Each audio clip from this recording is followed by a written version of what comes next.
Então, pessoal, vamos com mais um assunto, né? Agora, desta vez, vamos falar sobre a derivada direcional, ok? Então, vamos supor que nós temos uma função de duas variáveis, né? Que a gente sempre trabalhou com uma função de duas variáveis, porque ela é mais simples de trabalhar, né? De todas as outras funções, né? De múltiplas variáveis, de duas variáveis é mais simples, tá? Que tem menos número de variáveis, né? Ok? Então, vamos supor que nós temos essa função de duas variáveis, tá? E a gente precisa, por alguma razão, calcular a derivada dessa função em uma certa direção. Por exemplo, nessa direção horizontal. A gente quer calcular nessa direção a derivada. O que significaria isso? O que significa na prática calcular a derivada nessa direção horizontal? Tá?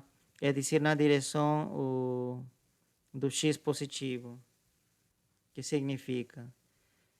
Significa que queremos saber quão rápido a função está variando nessa direção. Tá certo? Tá? Quão rápido em relação à mudança da posição ou em relação à mudança, né, dos valores de x, tá? Então isso, né? E você lembra, nós já fizemos isso, tá? Talvez eu chamei com outro nome, mas não fizemos isso já anteriormente, tá certo? Mas vamos repetir então, né? Vamos detalhar um pouco isso.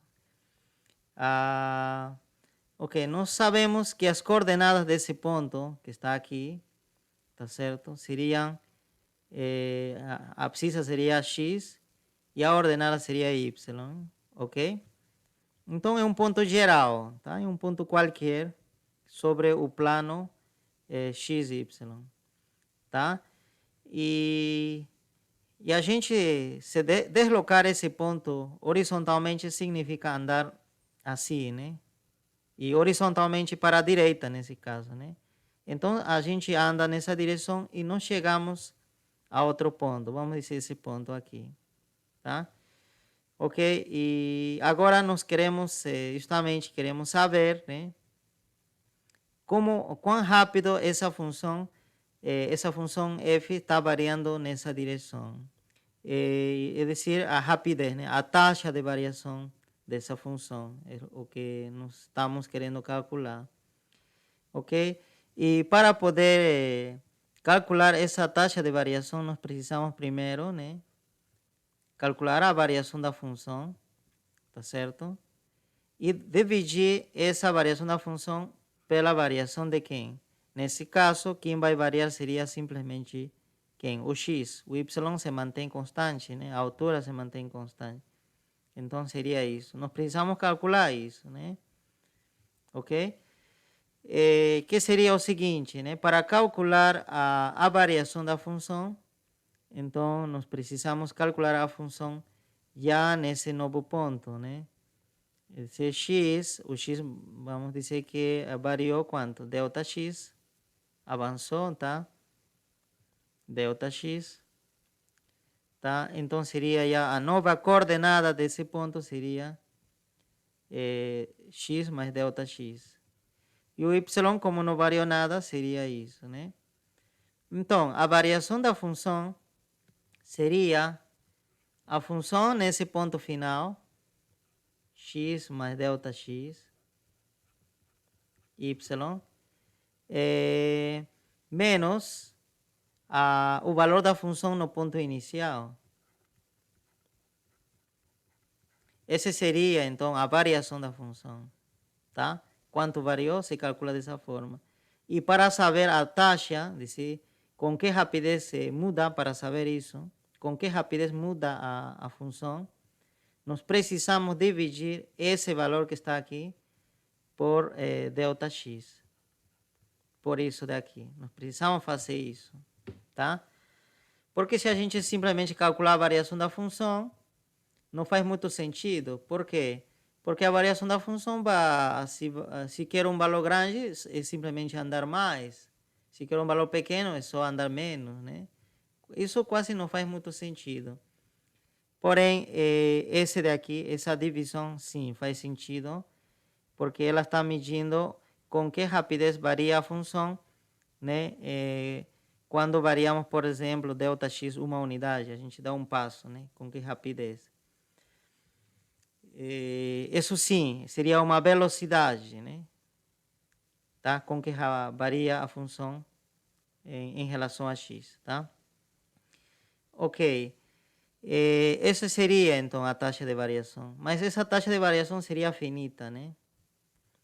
Mas seria como se fosse uma taxa de variação média, né? Média. Mas se a gente quiser uma taxa de variação instantânea, decir, nesse ponto, simplesmente, o que a gente faz, né? O que a gente já fez várias vezes, né? A gente aproxima a zero o Δx. Se a gente aproximar a zero Δx, que significa com esse ponto final, ele vai, né, voltar a se aproximar ao ponto original, né? Porque esse aqui, esse deslocamento vai ser bem pequenininho, né? Tá certo? Então, à medida que passa, né, mais você vai fazer essa aproximação, né? Tá certo? Sempre ficando cada vez mais próximo de zero, né? Tá? Então, esse ponto vai ficar cada vez mais próximo do ponto inicial. Então, é isso que se faz para encontrar a taxa de variação, ou a derivada, na verdade, né? A derivada instantânea, né? A derivada, né? Que seria uma taxa de variação instantânea. Ok. Então, nós podemos já definir algumas coisas aqui, olha. Eu não vou usar mais o símbolo, esse símbolo de derivada. Você lembra que a gente usava isso, né? Para a derivada de f, derivada da função em relação a x, parcial, né? Eu não vou usar isso. Vocês vão entender depois por quê. Em vez disso, eu vou usar simplesmente um d. E eu vou usar também um vetor, um versor, o vetor unitário, du. De quem? Da função. Como se lê isso? A derivada da função f nessa direção. Nessa direção. Tá? Porque nós estamos falando de derivada direcional, em alguma direção. Como nesse caso a direção é horizontal, né? Então, como seria, né? Vamos lá. Você lembra, né? Que a gente já falou vetores na disciplina de Física 1 e eu falei para você na última aula, né? Dê uma olhada lá, né? Nesse assunto de vetores, né? Eu acredito que vocês já deram uma olhada, né? Aprenderam. Ok. Existe um vetor que me dá unicamente a informação da direção. Esse vetor é o vetor unitário. Tá certo? Então, toda vez que falar de direção, eu sempre preciso me lembrar do vetor unitário. Tá certo? Por isso que eu coloquei aqui, olha, derivada nessa direção. Esse vetor unitário me está dizendo a direção. Tá? E nesse caso, a direção em que quero calcular a derivada é horizontal e apontando para a direita. Tá certo? Vou apagar só isso aqui, que pode atrapalhar nosso gráfico. Então, nesse caso, se a gente quer calcular a derivada direcional nessa direção, então nosso vetor unitário, U deveria estar apontando assim. Deveria ser isso. Tá? E você sabe que vetor unitário, o módulo dele é 1. Tá certo? Precisa ser 1. E nesse caso, a única possibilidade é que esse vetor seja quem? 1,0. 1,0. Que tenha comprimento 1 ou que se estenda uma unidade na direção x ou que avance uma unidade na direção x para a direita e não avance nada para cima. E claro, o módulo dele vai ser 1. Você pode verificar, tá certo? Verifique isso com uma forma de prática. Verifique você mesmo, tá? E vai dar o módulo. Também ensinei como calcular o módulo, né? Na disciplina de Física 1. Quem tiver dúvidas, quem não assistiu minhas aulas de Física 1, quem não está assistindo, né? Porque talvez não está matriculado, né? Ou matriculada. Então, sugiro que veja os vídeos que eu estou postando no YouTube, tá?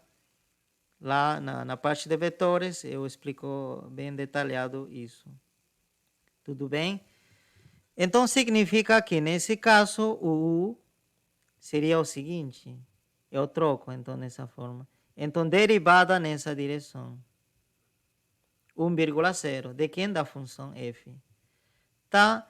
Então, essa derivada seria essa taxa média, né? Igual a essa taxa média, porém, quando o delta x se aproxime a 0. Tá certo? Seria isso, né? Essa seria a derivada direcional já nessa direção. Nessa direção, ok? Ok? A direita, né? A direita. Ao longo do eixo X. Tá? Claro, então eu preciso então também ajeitar nessa parte, né? Então seria aqui limite, então, de todo isso, quando delta se aproxime a 0. E se você lembrar, isso também foi já uma definição que eu di. De quem? Essa era a definição da derivada parcial de f em relação a x. Tá? Dá uma olhada nessa parte da definição das derivadas parciais, que você vai ver que é exatamente isso. Então, significa o seguinte, que a derivada parcial de f nessa direção, para a direita, né? Justamente por isso que eu coloco uma unidade para a direita e 0 unidade para cima, é simplesmente a derivada parcial de f em relação a x. Ok? Significa que aquela derivada parcial com que a gente estava trabalhando já era uma derivada direcional. Tá certo? Era uma derivada direcional, mas existem outras. Porque estando nesse ponto, eu poderia calcular a derivada direcional em várias direções. Poderia ser para cima, poderia ser para a esquerda, poderia ser para baixo, poderia ser uma mixta, né? Tanto para a esquerda e tanto para baixo, poderia ser nessa direção. Tá? Existem infinitas possibilidades, né? E nesse capítulo, ou nesse assunto,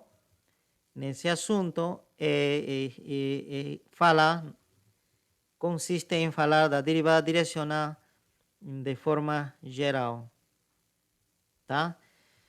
Ok, então se você entendeu essa definição, né, inicial de uma derivada direcional, você também me poderia dizer o seguinte, né? Aqui, outro exemplo, né? E a derivada direcional na direção 1,0 f, que seria? Então você diz, mas como seria esse vetor primeiro, né? Você diz, para poder saber em que direção está apontando esse vetor. Nesse caso, né? O U, sempre vamos usar o U, a letra U para representar a direção da derivada, tá? E então, nesse caso, é 0,1. Esse vetor diz que anda a 0 para a direita e para a esquerda, não anda nada na direção x, e anda uma unidade na direção y. Então, seria um vetor para cima, tá vendo?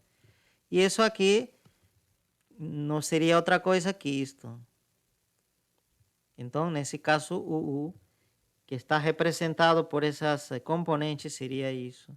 Então, nos está pedindo a derivada nessa direção. E nessa direção, a única variável que mudaria seria quem? O y.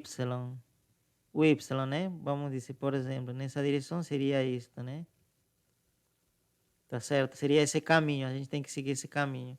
Então, nessa direção, olha, você está vendo o x continua sendo x, o y sim deve ter aumentado de valor, né? Nesse caso. Vamos dizer que aumentou um delta y, né? Um acréscimo.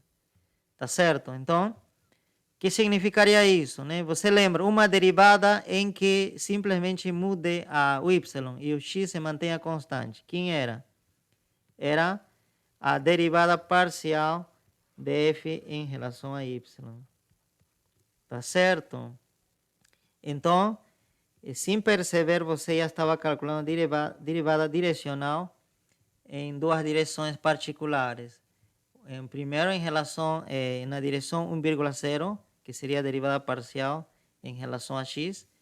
E segundo, você estava calculando na direção 0,1, tá? E que seria a derivada parcial em relação a y. Ok? Então, nós temos dois exemplos já. Ok? E nesse caso, como falei para vocês, eu não quero simplesmente nessas duas direções. Eu quero em outras direções, em uma direção geral. Então, pessoal, né? Agora, né, nós queremos calcular a derivada, mas já em qualquer direção. Tá certo? Então, nesse caso, o que está aparecendo aqui deve ter qualquer direção, tá? A única condição é que o módulo desse u deve ser sempre 1, tá? É dizer, que aqui deve aparecer como unitário. Se o vetor aqui não aparecer como unitário, então você deve encontrar o unitário dele, tá certo? Correspondente a esse vetor, tá? Isso também já ensinei, né, nas aulas de Física 1, como calcular a partir, né? Imagina que esse aqui seria o vetor u, não unitário, e como encontro o unitário dele, tá certo? O unitário dele nós representamos simplesmente, né, com o chapéu.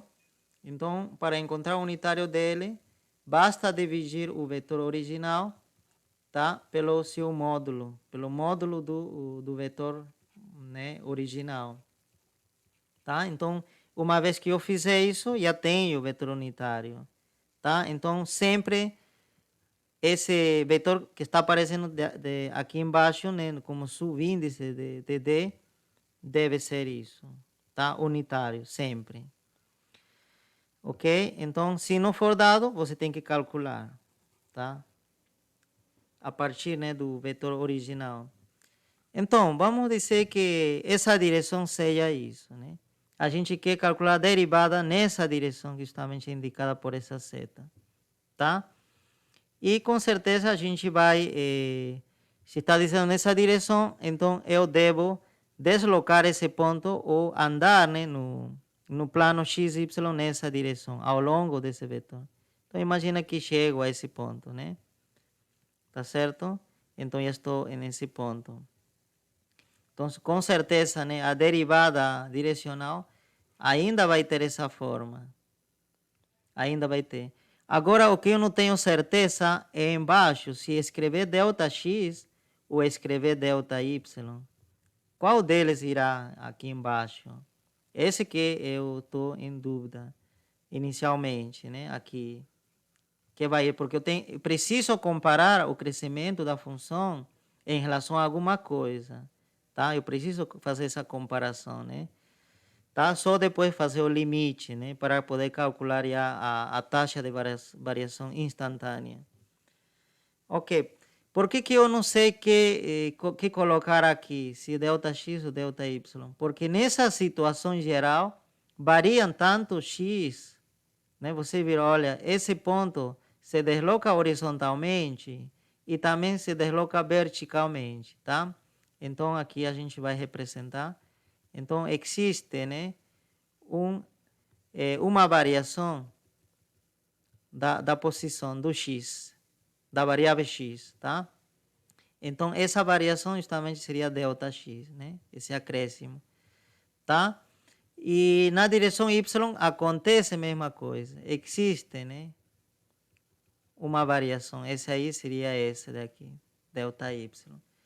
Ok. E as novas coordenadas desse ponto seria, né? Seria o x, o valor inicial x, mais o acréscimo, né? Seria x mais delta x, o quanto aumentou. E a ordenada, né, desse ponto seria y, o que era antes aqui. E quanto avançou na direção y?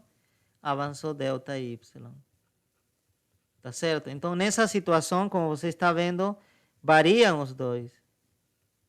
Tá? Por isso que eu não tenho certeza que colocar aqui, né? Fiquei meio confuso, né? Inicialmente. Mas para evitar essa confusão, né? Eu vou, né, fazer uma nova, vou fazer aparecer uma nova variável aqui. Quem seria? Eu vou fazer aparecer uma nova quantidade, que seria S. A nova quantidade S. E quem seria esse? Esse seria essa distância que ando desde o ponto inicial até o ponto final. Esse seria essa quantidade nova, S. Então, agora sim,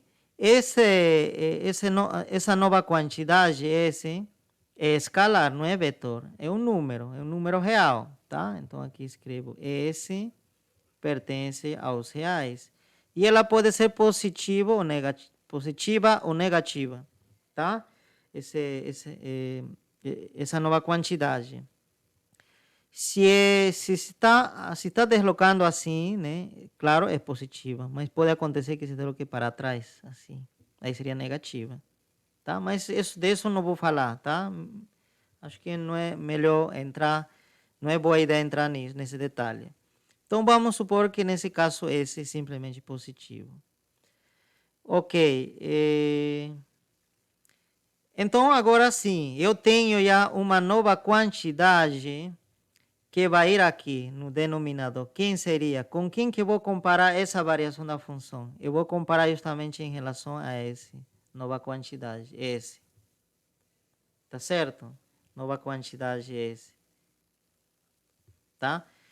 Então, eu vou dizer, olha, quanto varia a minha função se ando essa unidade nessa direção?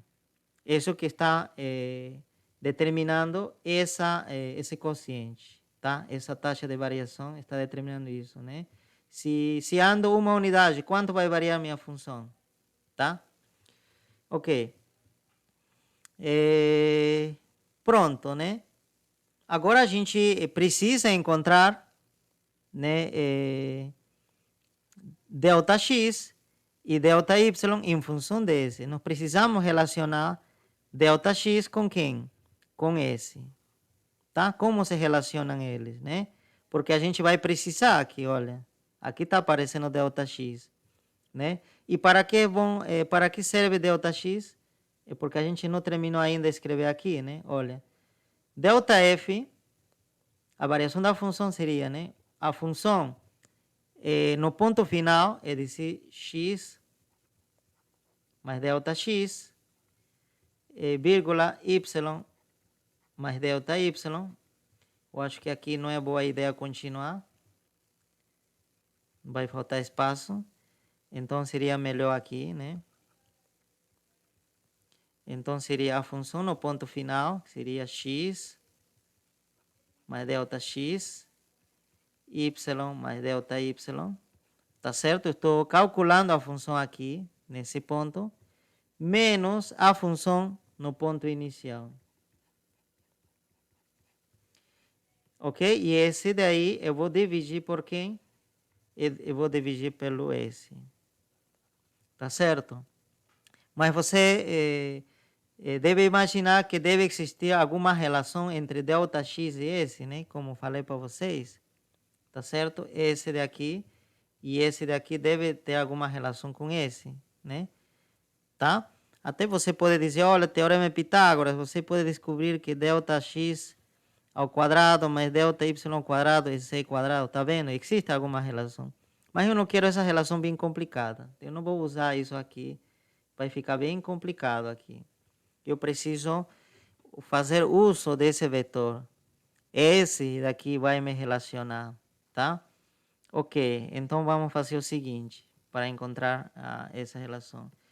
Eu vou, então, encontrar esse novo vetor, para isso, esse novo vetor laranja. Esse novo vetor laranja, tá certo? Tem unidade, o tamanho esse, justamente, que seria esse, né? O módulo desse vetor laranja deve ser esse. Então, eu poderia chamar esse novo vetor laranja de esse, simplesmente vetor S, tá? Cujo módulo é justamente a letra S, né? Que seria o comprimento ou distância desses pontos, tá? E aí você lembra novamente das disciplinas de cálculo, de física, onde falamos de vetores, da definição. Como posso encontrar esse vetor S a partir de U? Se ambos, né, estão na mesma direção. Você notou que o vetor unitário U é unitário de S. Significa que se é unitário de S, se cumpre isso. Que U deve ser igual a S, tá certo?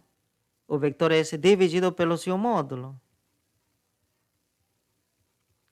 Mas não sabemos que seu módulo é já a letra S, essa quantidade que aparece aqui. Tá certo? E então ficaria assim, né? Ok? Então, esse vetor S seria simplesmente esse aqui passando a multiplicar o outro lado. Justamente ficaria isso. Então, nós temos esse novo vetor. Ok? E aí você diz o seguinte. Aqui que já vem a relação com com ΔX e ΔY. Esse vetor S, ele anda quantas unidades para a direita? Ele anda ΔX, exatamente. Tá? Está indo, olha, anda ΔX. E quanto anda na direção vertical? Anda ΔY. Tá certo? É dizer que o vetor S é um vetor cujas componentes são justamente ΔX e ΔY. Tá certo? Então, já tenho essa relação aqui, tá? Ok? E... Tá, mas não conclui ainda aqui, nessa parte, né? Ok, nós temos. E você sabe que o vector U, esse daqui, deve ter também suas componentes, né? Vamos chamar de OX e OY, por exemplo, né? Exemplo, poderia ser quem? Para que vocês não se perdam tanto, né? Seria 1 raiz de 2. 1 raiz de 2. Por exemplo, seria um vetor, um versor. Versor é um vetor unitário, tá, pessoal? Versor é sinônimo de vetor unitário. Para não estar falando, às vezes, vetor unitário, né? Fica muito longo, a gente chama de versor, simplesmente. Então, toda vez que falar versor, estou falando de vetor unitário. Então, esse versor, é dizer que o módulo dele já é 1, você pode testar também, tá? Tem suas componentes, tá vendo? Olha. Esse aqui seria o X e esse aqui seria o Y. Justamente, esse versor é uma direção que forma 45 graus com eixo X. 45 graus, tá? Só exemplo. Então, olha, qualquer vetor, qualquer versor tem suas componentes, que eu vou representar simplesmente por esses números, nada mais. Ok? O exemplo foi isso, né?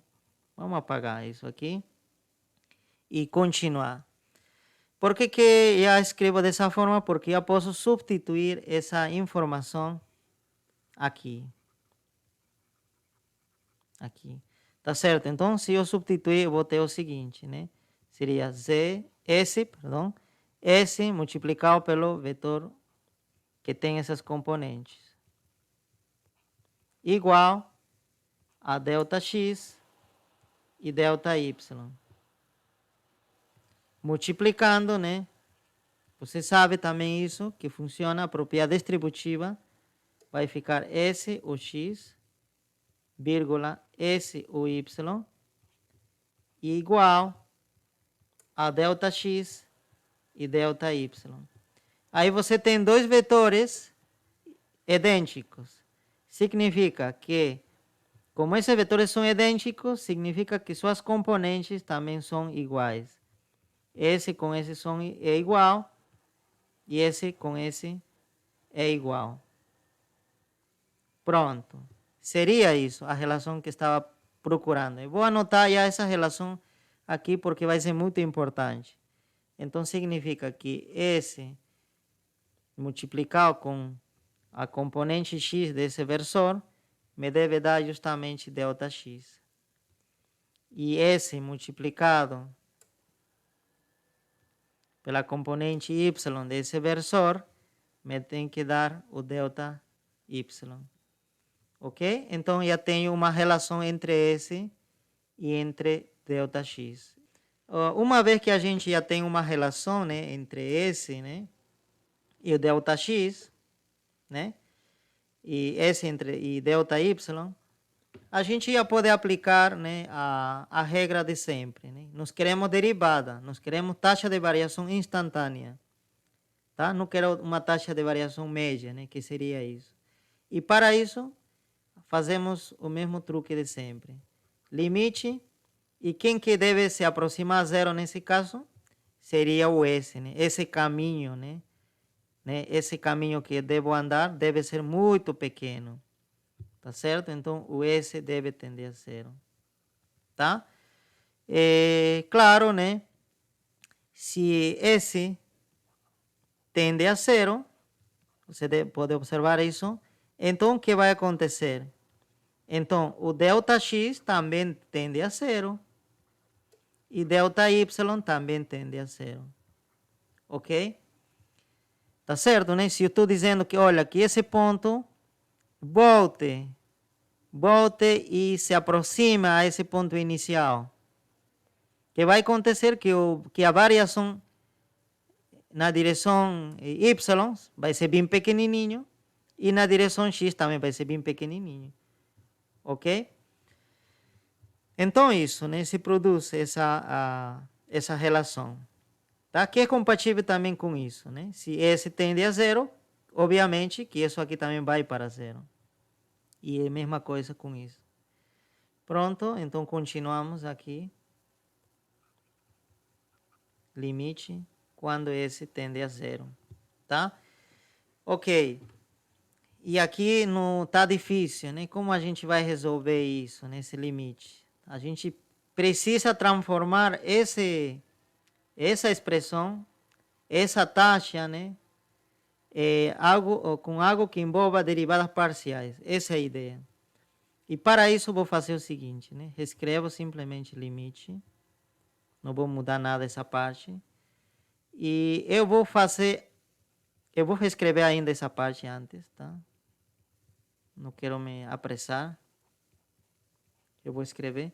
Agora sim, eu vou fazer aparecer um F.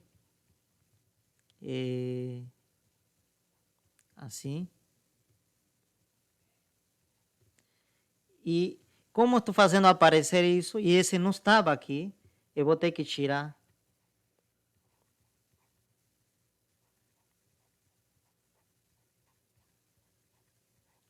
Ou tirar, né? Aqui era menos, né? Então aqui tem que ser o mais para poder se anular, né? Olha, esse com esse se anula. Então esse daqui é um artifício, simplesmente. E escrevo menos o F final, né? Pronto, né? E aí, dividimos, assim, né? Tudo dividido entre esse, tá? Entre esse. Porém, eu posso já ir agrupando esse numerador. Esse agrupo com isso. E esse daqui agrupo com quem? Com esse último. Tá certo? Então, nós agrupamos dessa forma, tá? Lembrem, né? Esse último é exatamente isso daqui. Tá? Esse daqui. Ok, então continuamos. Então, continua aqui. Quando agrupei, eu posso já aplicar a propriedade distributiva do denominador. Então, aqui já posso aproveitar para dividir. Olha, esse S vai dividir o primeiro e também vai dividir o segundo. Tá certo? E, claro, o limite tem que agir sobre todo, né? Sobre todo. Tá? Continuamos, né? Acho que aqui vai ter mais espaço. Então, limite, quando S tende a zero, agora dessa parte, simplesmente, né? X mais delta X, Y mais delta Y, menos esse daqui. E dividido pelo S. E do outro lado, mais outro limite, quando tende a zero, de quem? Aqui seria F, X mais delta X, Y, e dividido pelo S também. Então, consegui separar em dois limites. Em esse limite, limite dessa primeira parte, mais limite dessa segunda parte que agrupei, tá? Você lembra que eu fiz um artifício para poder fazer aparecer isso e isso. Que no final das contas, quando você vai somar, ela se anula, né? Tá certo? É simplesmente um artifício. Ok. Uma vez que nós fizemos isso, eu preciso, nessa parte, que tenha, essa definição tenha a aparência de ser uma derivada parcial. E essa também que tenha a aparência de derivada parcial. Mas para isso, para que se apareça uma derivada parcial, no denominador deve aparecer quem? Deve aparecer ΔX ou ΔY, tá? Então, nesse caso, mas a gente precisa saber, precisa aparecer aqui ΔX ou ΔY? E a gente se pergunta aqui, no numerador, quem que está variando? Está variando o X ou está variando o Y? No numerador aqui. Olha, aqui o X é a mesma coisa. Está variando quem? O Y aqui. Tá certo? Nessa parte, nessa primeira limite, quem varia é o Y. Y varia. Então, significa que essa parte talvez tenha a ver com a derivada parcial da função em relação a Y. Porque o Y que está variando. E o X se mantém constante. Tá certo? Porque, olha, aqui era x mais delta x e aqui continua sendo x mais delta x. Não está variando nada. O y sim. Então, significa que se esse tem aparência de derivada parcial, então tem que aparecer delta y embaixo. Mas como que eu faço? Fazemos o seguinte. Multiplico aqui por o y. Você lembra? Para quê? Para que apareça delta y justamente, isso daqui. Mas, claro, isso aí não pode ser de graça. A gente tem que compensar em algum lugar isso. Se multiplico aqui por o y, eu tenho que, divido nesse caso, né? Estou multiplicando o denominador. Então, eu tenho que multiplicar o numerador. Multiplicar aqui por fora, a todo isso daqui, né? Mas isso seria a mesma coisa, como o y é uma constante, né, um vetor, né, simplesmente a direção, e essa direção não pode mudar já. Se a gente já decidiu que seja nessa direção, a gente não pode mudar. Então, o y já coloco na frente. Tá certo? Então, já iria aqui o y. Vamos colocar da mesma cor que isso. O y. Já iria aqui. Tá? Já sai do limite, né? Porque todo constante sai do limite. Então, já coloco aqui fora. Pronto. E agora sim, toda essa parte seria quem? o delta y. Pronto, apagamos aqui isso. E aí aparece o delta y. Agora sim, já está tendo uma aparência de ser uma derivada parcial em relação a y. Está faltando simplesmente aqui aparece delta y tendendo a zero. Mas você lembra que quando S tende a zero, o delta y também tende a zero. Então, delta y, basta substituir por isso. Que delta y também tende a zero. Ok? No outro lado, é o mesmo truque. Mesma história. Tá certo? Tá? Mas claro, né? Antes de terminar, antes de ir no outro lado, então já posso fazer o seguinte, que eu vou fazer aqui. Antes de ir daqui a essa parte. Então, o que eu posso fazer é aproximar isso ou dizer que esse aqui é justamente a derivada parcial de f em relação a y. Nada mais. E o que acontece com Δx aqui, Δx? Esse delta x tende a zero, simplesmente. Por quê? Porque quando você lembra que era originalmente S tendendo a zero. Então, nessa situação, não é que somente o delta y tende a zero, também o delta x tende a zero. Então, esse delta x simplesmente vai servir para anular aqui. Seria zero aqui e zero aqui. Então, essa derivada parcial seria em que ponto? Seria justamente no ponto x, y. Tá? Exatamente nesse ponto. Tá? Mas a gente já não coloca isso, né? Ok. Então, agora sim, já nós vamos a essa segunda parte. Nessa segunda parte, quem que está variando? Né? Quem varia é o x. X varia. E y é constante. Então, significa que isso tem tendência de ser uma derivada parcial em relação a x. Mas aqui tem que aparecer Δx. Para isso, eu multiplico por quem? Para que apareça Δx. Multiplico por u dx. Se multiplico o dx, também numerador multiplico por o dx. Que acaba saindo aqui, né? Da mesma forma que aqui. Ok?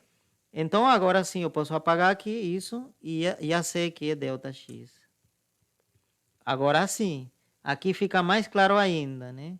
Claro, mas está faltando aqui. Então, seria Δx tendendo a zero. Usando novamente isso. Ok? Agora sim, fica bem evidente. O que seria isso? Seria a derivada parcial de f em relação a x. Pronto, né? Então, nós temos uma fórmula aqui.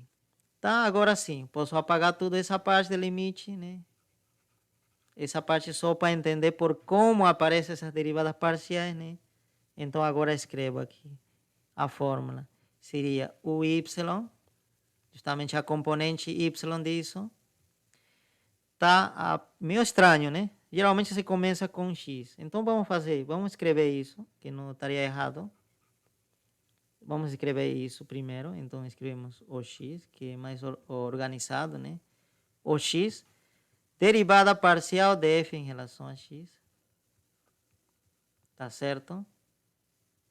Ou simplesmente também podemos escrever fx, nada mais. E a gente já sabe, né, que essa é a derivada parcial de f em relação a x. Mais o y multiplicado pela derivada parcial da função em relação a y. Nada mais. Seria isso a fórmula da derivada direcional, tá? Lembrem, esse aqui é fy e esse aqui o fx. Ok?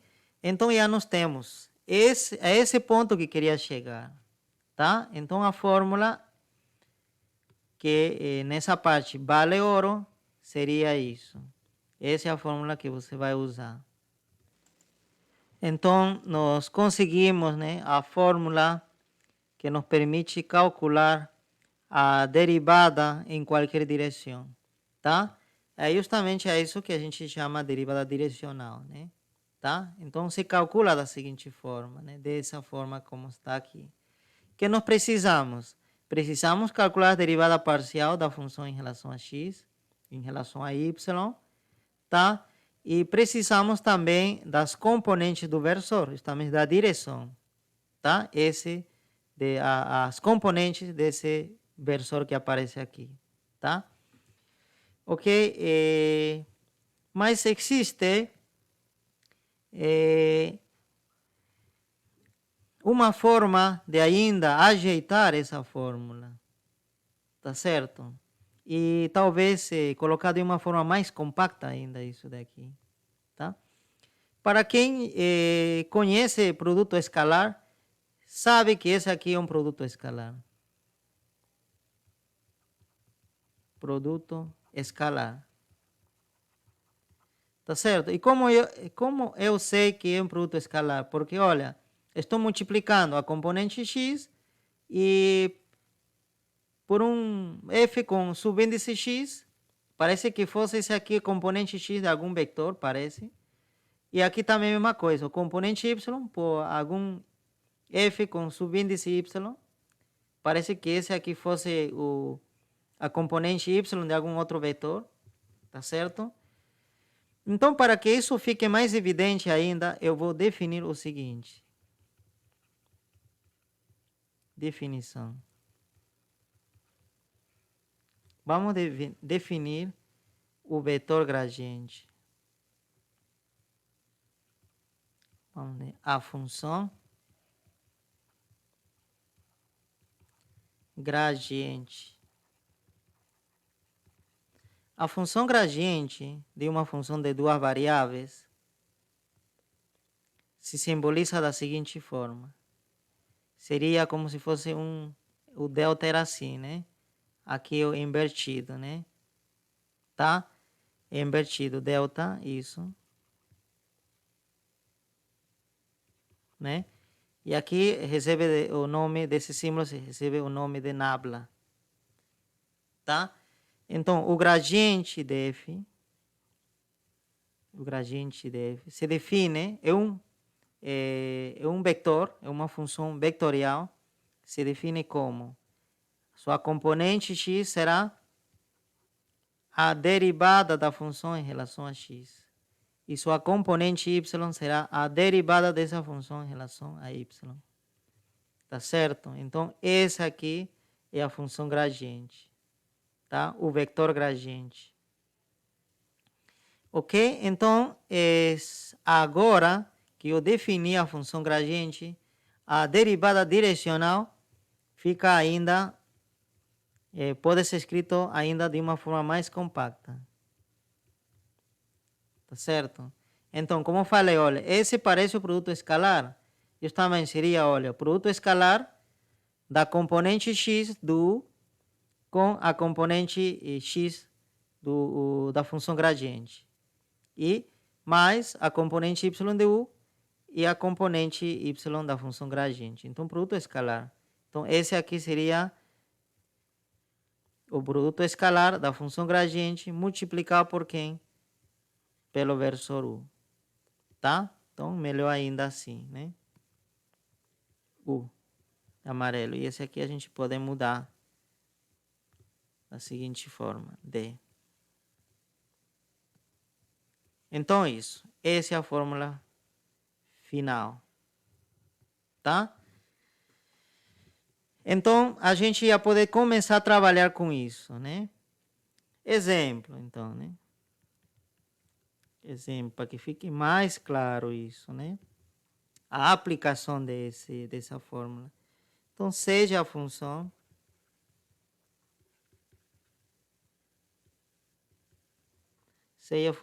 vamos dizer, fz, né? X quadrado, x vezes y, determine a derivada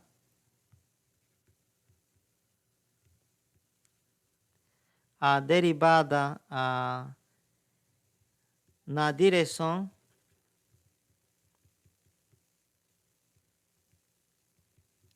vamos dar então um vetor, né? um versor, vamos dizer u, Aquele do exemplo anterior que eu escrevi, né? 1 raiz de 2, vírgula 1 raiz de 2. Tá certo? Verifique se esse aqui é unitário, tá? Se não for unitário, quando você vai substituir aqui, vai dar um problema. Não vai dar o que deveria, tá? Então, cuidado. Precisa verificar sempre se esse aqui é unitário. Tá? Então, nessa direção. O que é mais preciso? E em que ponto, né? Esse x, y. No ponto, podemos dar um ponto fácil. No ponto 1,2, por exemplo. 1,2, né? Que o x tenha valor 1 e o y tenha valor 2. Então, nesse ponto. Então, vamos lá, pessoal. Vamos testar se a gente conseguiu aprender, tá? Então, calculem primeiro a função gradiente, tá? Essa aqui, primeiro, para essa função. Então, vamos proceder a resolver este exercício aqui, né? Então, primeira coisa, vamos anotar os dados importantes, né? Como se trata de derivada direcional, então, reconhecer a direção é importante. Em que direção? Né? Nessa direção. 1 raiz de 2, vírgula 1 raiz de 2, nessa direção. Tá? Verificar que esse unitário eu deixo para vocês, tá? Verifiquem. Verifiquem que é unitário, tá? É dizer que esse módulo tem que dar 1, tá? Verifiquem. Que mais nós precisamos reconhecer? Nós precisamos reconhecer o ponto, é dizer, o ponto P seria, né? Tem que ter coordenadas 1, abscissa 1 e a ordenada 2, tá? Tá certo? O x vale 1 e o y vale 2, tá? Pronto, então esses seriam os dados, né? E que mais? Para já começar, precisamos saber que função, né? Que função é?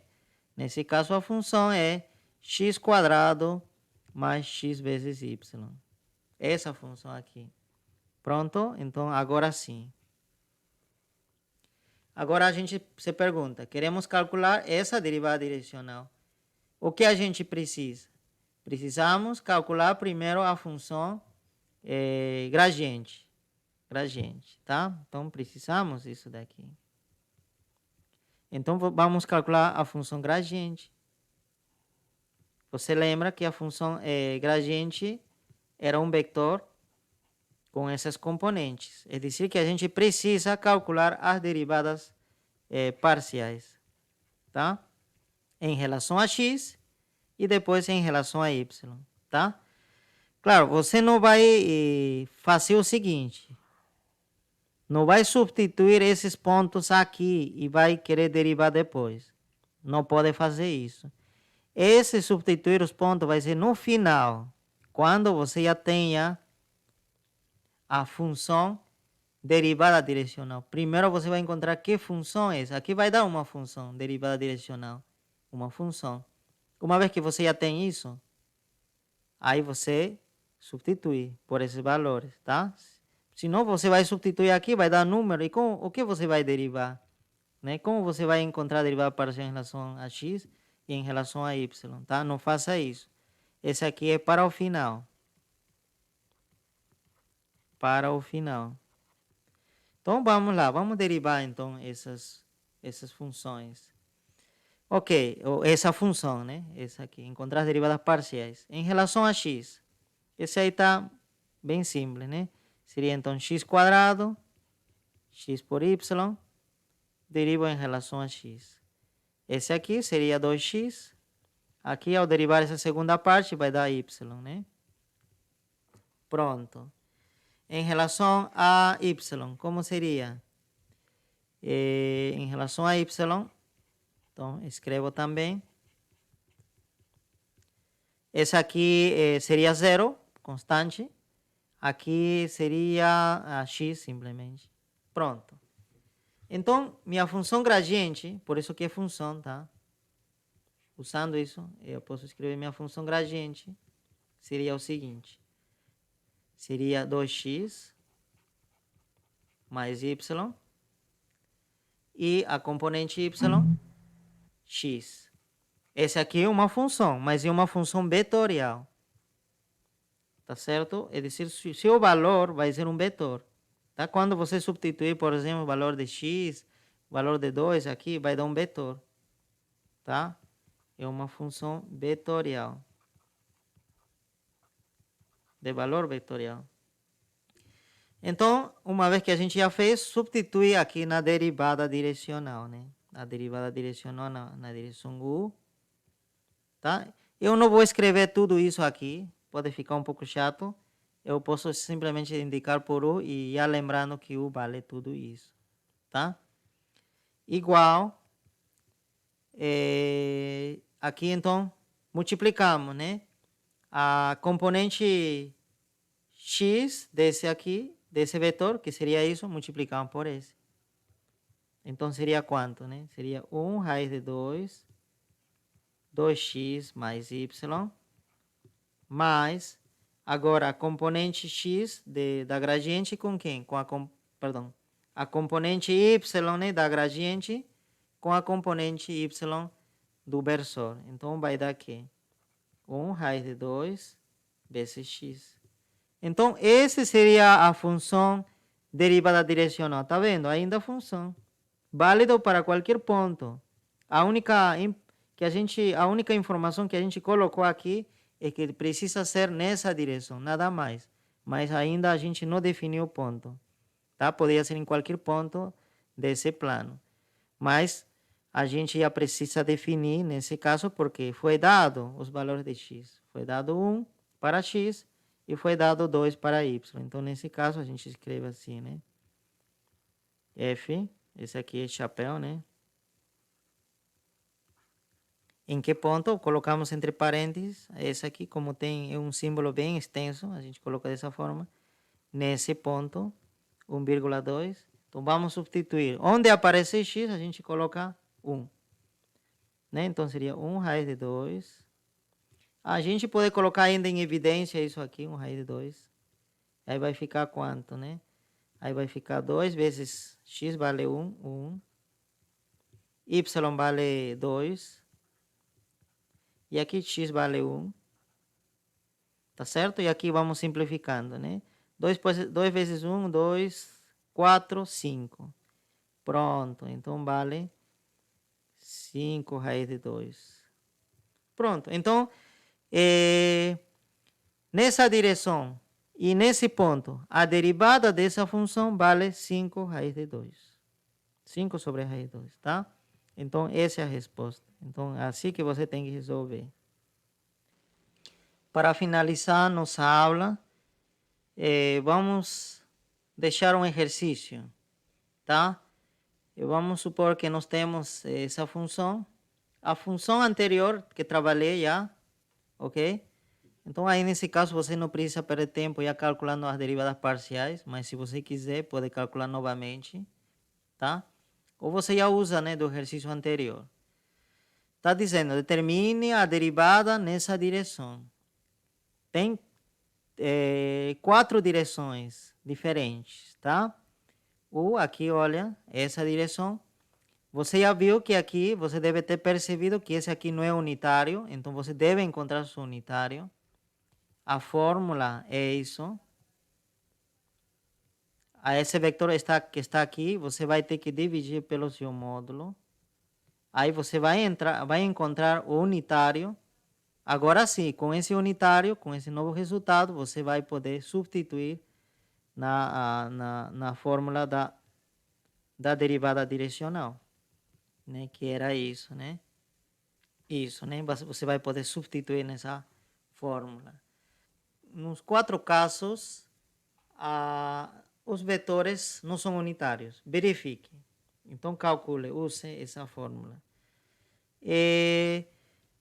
Tanto A e B, você vai calcular no mesmo ponto a derivada. Seriam os valores de x e y, serão o mesmo. Porém, as derivadas serão diferentes. Pode ser que em alguma coincidência deem iguais, mas em geral são diferentes essas derivadas. É decir, depende da direção, né? Você tem um ponto Se calcula a derivada nessa direção, pode dar A. Se você calcula nessa direção, pode dar B. Se você calcula nessa, pode dar C. É decir, no mesmo ponto, em diferentes direções, pode haver vários valores, tá? Para a derivada. Ok? E aqui mesma coisa, né? Aqui já variamos o ponto, já seria outro ponto. Porém, aqui C e D têm os mesmos pontos, tá? E essas direções. Então, isso. Façam isso para a próxima aula, né? Que esse exercício não está difícil, porque já a função é simples, tá? É mais para praticar a manipular adequadamente essa fórmula, tá? E tratar bem os vetores, tá? Ok, para quem tem alguma dúvida, né, em relação a essa fórmula, tá? Eu vou dar um exemplo aqui, né? Exemplo. Mas tudo está nessa fórmula. O que eu preciso, imagina, né? Um exemplo pode ser 2,3, por exemplo, né? Eu tenho esse vetor e quero calcular o vetor, a derivada, né, nessa direção. Portanto, eu preciso unitário dessa direção. Ok? Então, primeira coisa que vou fazer, olhar na fórmula. O que eu preciso? U, já tenho. O módulo, não tenho. Então, calculo o módulo. Calculo o módulo. Seria raiz quadrada da componente x, 2 ao quadrado. Componente y, 3 ao quadrado. Tá? Tenham cuidado quando aparecer um menos, tá? Esse é um problema bem recorrente, tá? Imagina, vamos trocar o exercício então com um menos aqui. Se tem um menos aqui, eu preciso colocar um parênteses e depois elevar ao quadrado. E isso é importante, tá? Se não vai aparecer um menos aqui, vai se restar e vai aparecer números negativos dentro da raiz. Pode aparecer isso, tá? Mas não deve aparecer isso. Porque nessa situação, quando você calcula módulo, sempre o que está dentro da raiz deve ser positivo. Se aparecer negativo é porque você errou em algum momento, tá? Você já pode parar e refazer, tá? Ok, então aqui seria 2 ao quadrado, 4, menos 3 ao quadrado, 9, e você encontra raiz de 13 como resultado do módulo. Justamente, raiz de 13 não é 1, é diferente de 1. Tá? Diferente de 1. Portanto, não é unitário como a gente já esperava. Portanto, o unitário, tá certo? O unitário seria simplesmente esse vetor que está aqui, reescrevo, vou substituir 2,-3 dividido pelo seu módulo, que seria a raiz de 13. Pronto. Agora já estou dividindo. Você lembra que quando eu divido por algum número, esse vai dividir a cada componente. Então, seria 2 sobre raiz de 13, vírgula, menos 3 raiz de 13. Pronto. Então, esse vetor que está aqui já é unitário. Então, já posso trabalhar com isso. Já posso substituir aqui. Ok? Então, é isso que devo fazer sempre. Se eu substituir diretamente isso aqui, aí vai dar errado. Aí está com grande problema, tá? Porque esse resultado não vai representar nada, não vai ser a derivada, o que a gente queria, tá? Então, primeiro, precisa fazer isso. E quando eu substituir, aí sim, esse valor sim vai ser a derivada, o que a gente queria. Tudo bem, então, pessoal. Agora sim, né? Vamos parar. Até a próxima.